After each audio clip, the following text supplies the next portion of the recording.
definitely thrive under that kind of pressure. Eerie how things turn out. Mingling with the stars. Look who it is. This is the current world downhill ski champion, Josh Dueck from Vernon, British Columbia. Hi, Josh. How are you? Meeting the masses. I was sad because I was grieving the loss of my previous life. Josh Dueck and Jessica Vliegenthart are comfortable on any stage with any crowd. Let's celebrate International Paralympic Day. Thank you. Articulate. In the scope of spinal cord injury, I'm pretty lucky. Confident. I definitely thrive under that kind of pressure. Courageous. Your very definition of who you are as a person is destroyed. Inspirational. This has been an incredible journey for me. They are everything we demand in our heroes and more. They excel in their sport, despite or thanks to a personal tragedy that took them to the darkest depths of painful anguish and despair. Two very active and competitive young people who feared their athletic days were over uncovered a resolve, a focus and discipline that turned them into world-class winners. Powerful voices for workplace health and safety, for WorkSafeBC, and true champions of courage.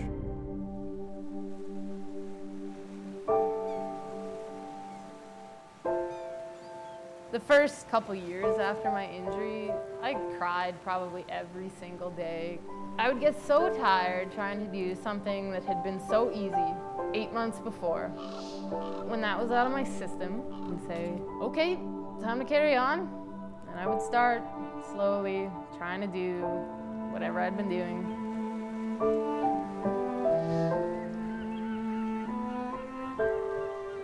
"5 years after the tragic few seconds that changed her life forever, Jessica Vliegenthart can openly recount her most painful memories without a hint of emotion or remorse.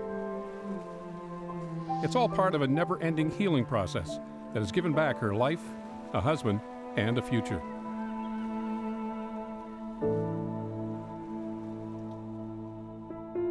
Growing up in Kamloops, Jessica had an ideal small-town life. Good grades, a basketball star, a backcountry hiker and skier. Adventurous and restless, she journeyed to New Zealand, and then in the summer of 2004, returned to Canada to work fighting fires in the Northwest Territories. That's where everything in her idyllic life came to an end.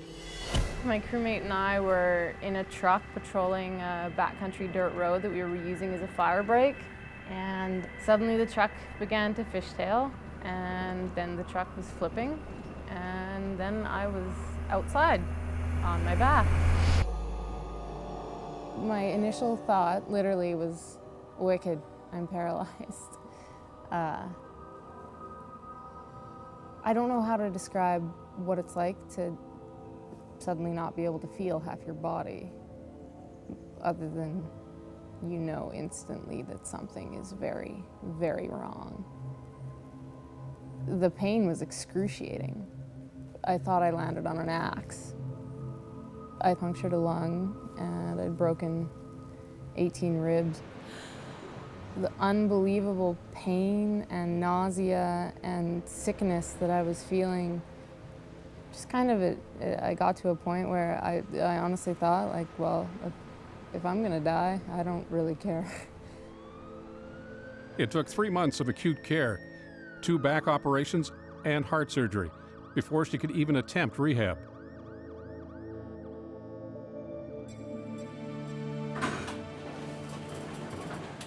I came from a place where I couldn't get dressed by myself. I couldn't sit up. I had to get help eating. There was exhaustion, sadness, confusion, anger was there. And above all, the most intense frustration I have ever felt. I was tired of talking to doctor after doctor who was coming to tell me what was wrong with me, how I was broken, how I would never be able to do blank again, kind of thing. All of a sudden, there were all these new words that were attached to me. Gone was firefighter, athlete, and strong, replaced by those other words. Paraplegic, disabled, wheelchair. I wanted to scream that, like, these new words didn't apply to me. Her athletic background accelerated her recovery. Physically, she was used to pain, but the mental battle was almost too agonizing, even for her. Rehab meant the simplest things had to be learned slowly, step by step. The first time I got back into my chair by myself after falling out, that was a big moment. It was a big moment for me, but it was more of a big moment because I could say to my family, like, look at what I just did. I'm gonna be fine. In the scope of spinal cord injury, I'm pretty lucky. I have my arms, I'm very strong. When I was sitting there in the hospital, mourning the loss of what I'd had, and then you meet somebody that has a gigantic power chair and they can only move it using a straw, and they have this crazy positive outlook on life. You see that and you think, what am I crying about? Like, nothing. So, smarten up. Basketball became another challenge. She hadn't played since high school and was reluctant when the wheelchair teams came calling. There's so few women with disabilities involved in sport that they kind of took one look at me and said, you're 22, you're 5'10", you have previous athletics experience, and they called me the Trinity. I wasn't expecting it to be nearly as rough as it was. Coming out of an injury, spending a year in the hospital, like everything hurts all the time. You've come out of this like almost like bubble wrap existence, and all of a sudden you're in a gym on a floor playing against men for the most part. I didn't like getting hit. I was like, I didn't like that. I mean, it's not a nice feeling when, you know, you're just trying to play a game and somebody slams into you and you're like, why would you do that? And that's part of the game. And so She was a natural.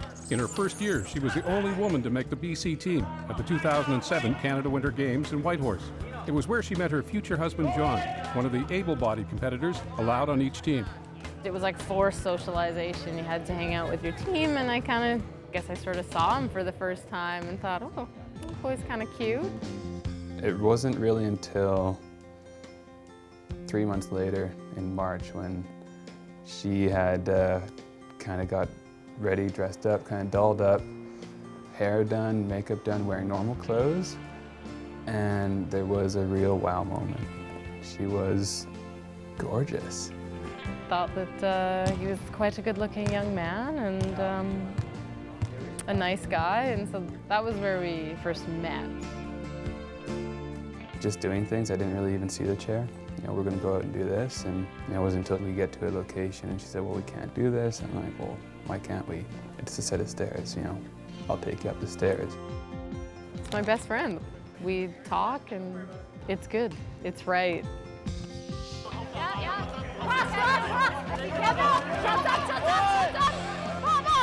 The other love of her life is wheelchair basketball. Once she got used to the intensity, she began to enjoy it more and more. The bigger the game, the bigger the stage, the bigger the thrill. Keep him! You can keep him! I like big games. I like the pressure and I like the feeling. You'll have a couple of seconds or maybe even a minute where like everything works perfectly. And it's just like the coolest feeling ever. There's 5 of you on the floor, but it's like you're making eye contact with everybody. You know exactly what everyone is thinking, and it's like you're like a hot knife through butter. Jessica is the only member of the national team on Vancouver Island, which forces her to create some pretty imaginative practice routines. I invent games for myself. I invent drills. I do a lot of pretending. Pretend that I have a giant German girl breathing down my neck when I'm doing layups. She's always been super focused. Never will let anything ever hold her back. Came into wheelchair basketball not really knowing what to do and how to do it, but she kept on going. She trained really hard. And you know, it really pays off for her. And so for someone to say to me, oh, well, you know, you had this injury, but now look at you, everything happens for a reason, you're on the national team. No, I'm on the national team because I went out and I worked my ass off in the gym every day, and because I made the choice that, okay, I'm in a wheelchair, but I'm gonna do everything I possibly can to be as healthy and as fit as I can be. Her busy career makes the rest of her hectic life verge on the frenetic. From fall to spring, every year, she juggles the playing and traveling of basketball with the hard work of second-year law school and the long hours in the classroom and the library. Yeah, I was in Alabama with the team. There was a strong part of me that has always been interested in social justice. I'm a hard worker, I'm determined and I'm smart, and I like a challenge. The life of a law student is glamorous and exciting. It involves reading. I like debating and I like reading about things. I like knowing how things work.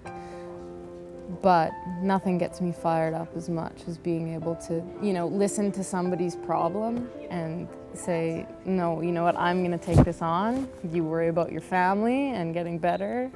And I'm gonna do this because I can. I've got the energy right now. Spent 4 hours getting the car fixed. I fell asleep in the library today.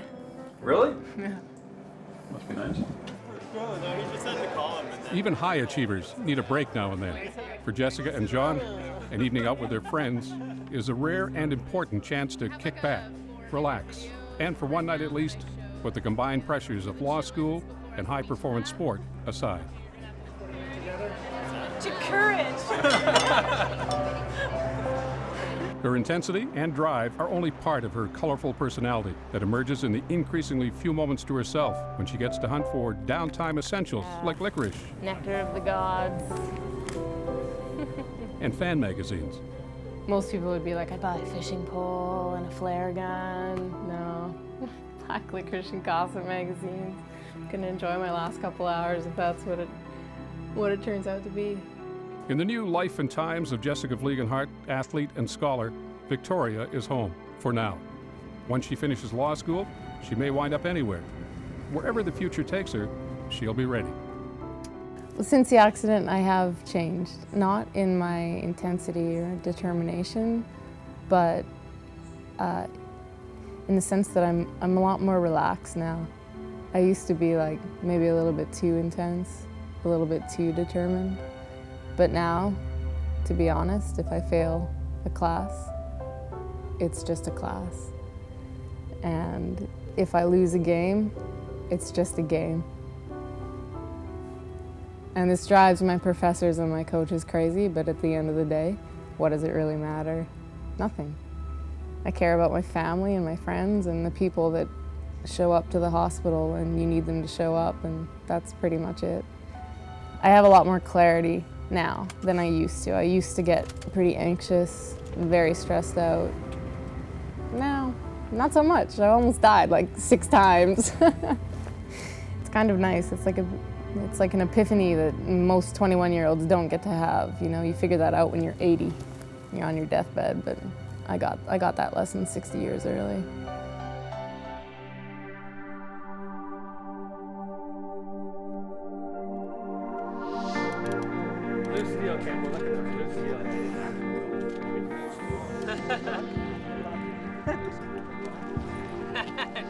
Another day in paradise. This is ridiculous. The opportunity to work with Ken Reed and Rob Boyd, I'm digging it. Digging it these days for Josh Dewick finds him atop Grouse Mountain in North Vancouver, spending his few idle days away from the hectic life of a downhill sit-ski champion, hobnobbing with some of Canada's most celebrated ski legends, all doing their bit to promote Alpine Canada. As mentioned, my name's Josh Dewick. For me, I'm a skier, through and through. I'm not sure if the shaggy hair and the unkempt face states that for you, but I'm a skier. And ever since I was a little guy, I wanted to be a professional ski bum.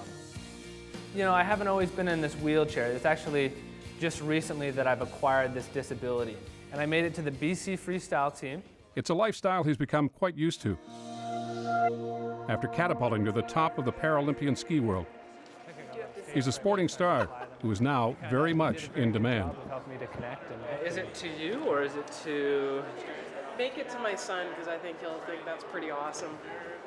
A self-taught public speaker, his corporate speaking schedule is increasingly crammed with appearances, where he leaves behind his inspirational message with new fans and newfound friends.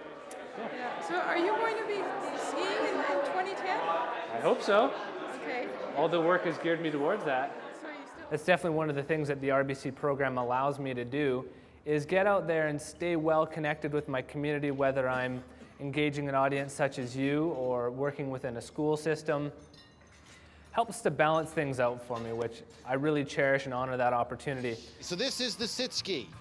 This is. It looks tippy. Now, how long His have you been, notoriety and riding fame one of these? spread quickly for someone once virtually unknown outside of a small circle.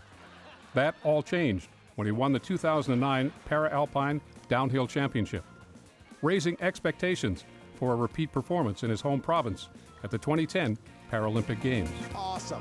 He makes it look so easy, it's ridiculous. It's like kind of driving a big toilet down the street. On skis.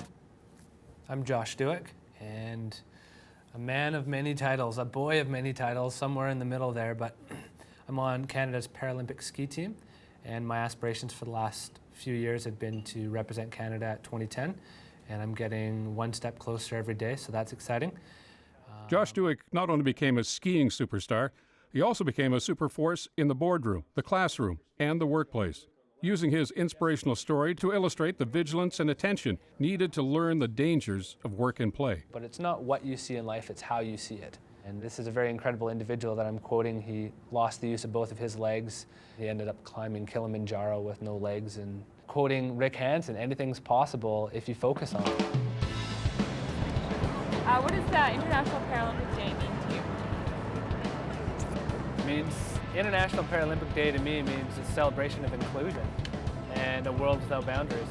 Let's do one more time. There are people coming in the background. It'll just be a little bit. I feel like I'm reading it a bit fast. I can't. Okay. Hi, I'm Josh Duick, a member of the Canadian Paralympic Alpine Ski Team.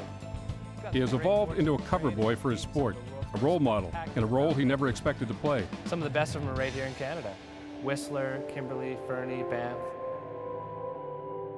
Growing up in Kimberley, the talented teenager took a job as head coach at the Silver Star Freestyle Club in Vernon. After I finished high school, I started chasing down my dream, which was to be a professional skier. Moved to Whistler in '98, did a couple years with the BC Freestyle team. People knew me to be that guy that would jump bigger and just go for it. I moved into coaching. After a couple years of that, I found myself in a wheelchair.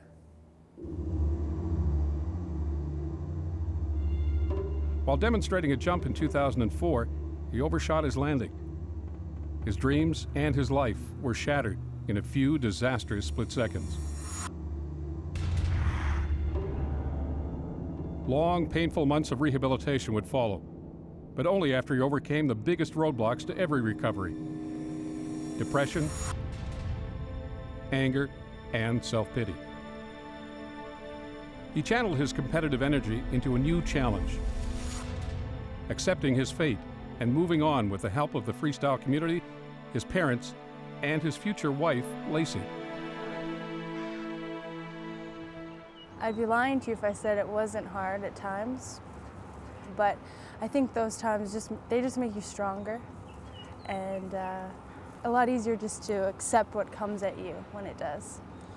These dogs have a worse attention span than I do. Romy. We took it really slow at first because we never knew if maybe emotions were running high just due to the scenario that was playing out. And as time went on, we really started to make a really strong and positive connection, and she supported me in a lot of my goals, and I was able to compliment her in some of hers.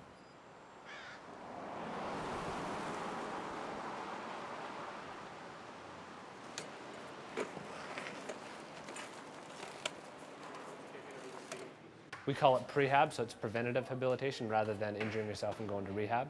We try and pinpoint what would be the most susceptible, which is our shoulders, because we use it every day for wheeling and transferring and stuff like that, and then try and incorporate that into a dynamic routine. Nice. A couple things that I really like about training with the team is the competitiveness that can build on it. So I can see how these guys have been training and what their strengths are and try and draw from that, and hopefully they can do the same, see where I've been making my improvements and work off of that. And again, we all have slightly different disabilities, so we can learn from each other and how we've adapted to that. And it's also just building that energy towards 2010.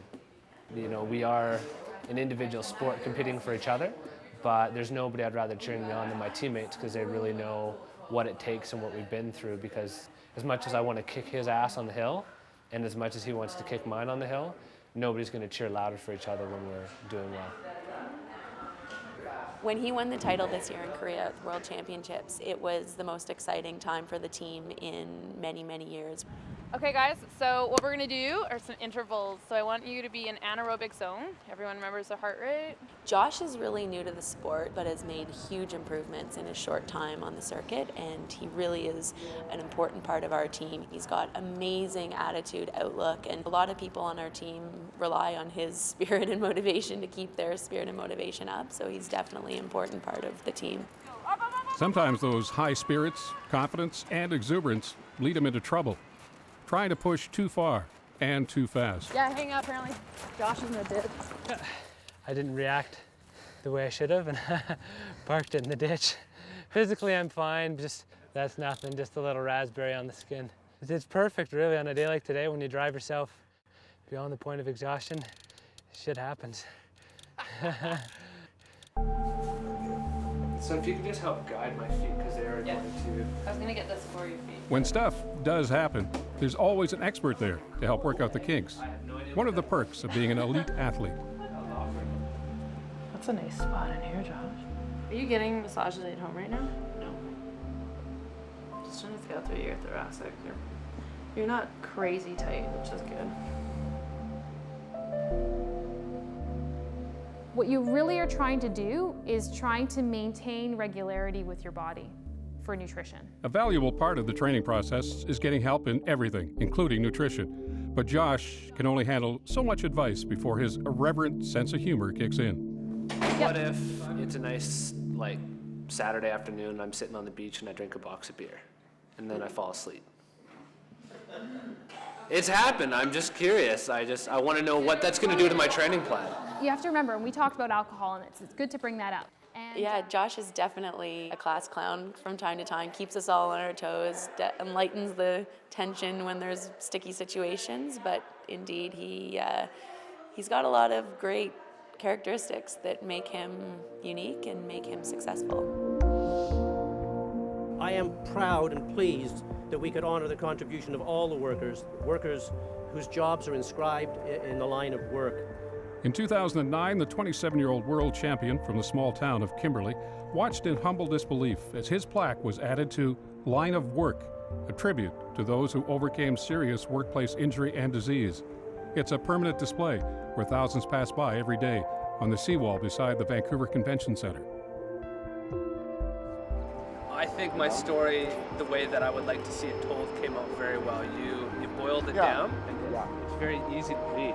All these stories they really do fit each other, and they're not just three things, they're one thing. It's a story about, redemption. To be a part of such a positive, forward-thinking, forward-moving project in order to eliminate any sort of hazards in the workplace is an incredible honor, to say the least. Having scaled the summit, Josh Dueck has discovered that even stars don't live in a perfect world, where everything goes as planned, every time.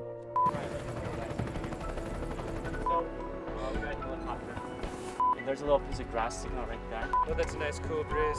We're real close, guys. Boom's in the shot. People in the shot. A little dark. Did I get all the ugly off my face? Are we okay? Camera's ready, whenever. Getting Canada's alpine athletes where they need to go. Caltar, true service. Cut. Ken Reed and Rob Boyd were part of the first wave of Crazy Canucks, swashbuckling daredevils who skied beyond the edge of sanity and were hailed as heroes. Josh Dueck's heroism transcends the stage drama of sport. He had the courage and heart to overcome a broken body and mind and climb back to the top of the mountain. It's earned him a chance to achieve something not even the craziest of Canucks could do: win an Olympic gold medal.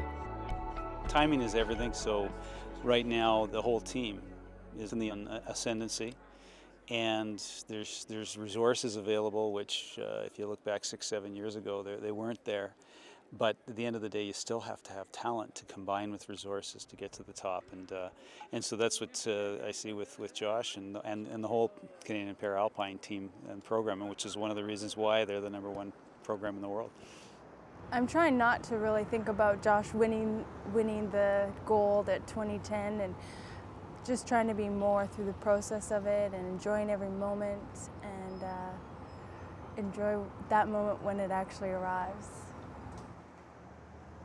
I don't think anybody could predict a storyline like this, hey? A small town kid who had aspirations and dreams to be a freestyle skier, and all of a sudden, in a flash, found myself in a wheelchair, and one thing led to the next, and I really think it's, you know, a product of where I'm coming from, the community that I grew up in, and the community of freestyle skiers have had a positive impact on me, which has made it pretty easy for me to get back on the mountain and chase down that dream all over again, just in a slightly different capacity. And to be where I'm at today is just I love it.